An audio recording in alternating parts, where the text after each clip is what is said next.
On va pouvoir voir comment créer un QR code. Alors le site que je vous conseille, c'est unitag.io.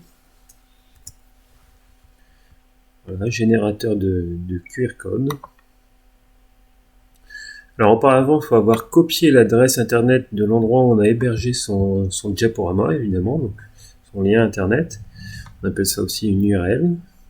Donc là, ici, on va pouvoir faire un clic droit, coller, voilà, valider. Ensuite, en bas, on va pouvoir personnaliser son QR code. Alors, il y a des modèles qui existent déjà. On peut choisir la couleur. Donc là, ici, vous avez la palette de couleurs. On va aller sur du vert.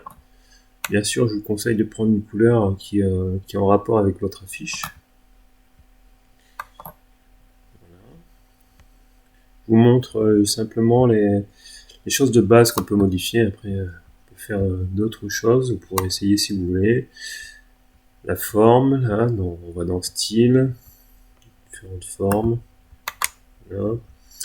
Les yeux sont voilà, dans les coins, ce qui va être détecté en premier par un lecteur de QR code. Comme ça, par exemple. Alors là, on a un aperçu. Après, on peut insérer un logo si on veut, hein, et mettre une petite image au milieu. Les yeux, on peut mettre aussi une couleur différente si vous voulez. Voilà, je fais juste un petit essai pour vous montrer.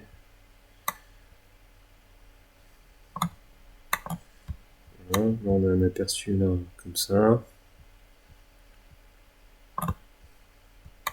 On peut faire les autres yeux.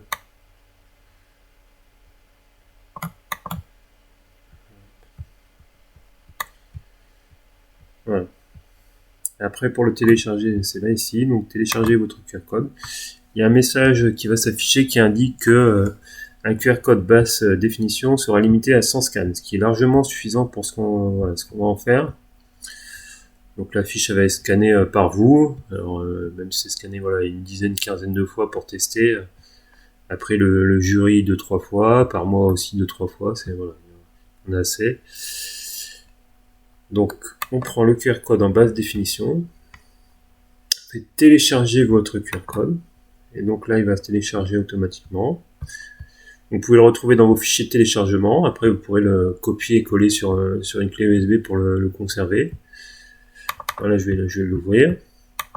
Là, vous allez pouvoir le tester une première fois à l'écran, vérifier que ça fonctionne et que ça renvoie bien vers votre diaporama. Si ça ne fonctionne pas, ben, il faudra refaire.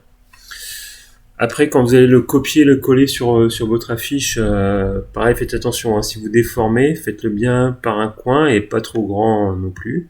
Sinon, ça risque de ne pas être lisible. Voilà, donc si vous déformez, vous retestez à nouveau sur l'écran. Et après, quand vous imprimez, vous testez aussi pour vérifier tout va bien, qu'on ait bien accès à votre diaporama. Voilà, je pense avoir tout expliqué.